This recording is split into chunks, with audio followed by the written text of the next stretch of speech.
তো মেন বিষয় হচ্ছে আমার কাছে তিনটে নেকলেস আছে।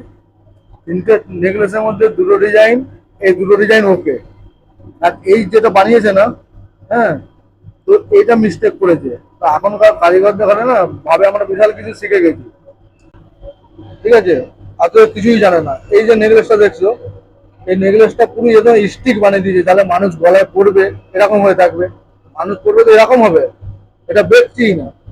হ্যাঁ, এটার কারণ হচ্ছে যে এই কড়িগুলো লাগিয়েছে না, ভেতরে যে কড়িগুলো, এই কড়িগুলো আরো বড় করা দরকার ছিল, ঠিক আছে। হ্যাঁ, কড়িগুলো করলে কি হবে, এটা খেলতো। যে কিনবে সে তো পয়সাতে কিনছে না, তাই সে খারাপ মালটা নেবে কেন? আমাকে যদি বলে যে এই মালটা কেনার জন্য, আমি কি কিনবো? কিনবো না। তাই এটা গলায় পড়লে দেখো এরকম সে উঠে যাচ্ছে, ঠিক আছে, এটাই প্রবলেম। এইটা আর এইটা দেখো, এটা দেখো এরকম থাকবে, খেলবে, মানে এরকম কড়িগুলো খেলবে। আর এটা দেখো, মানে পুরো স্টিক।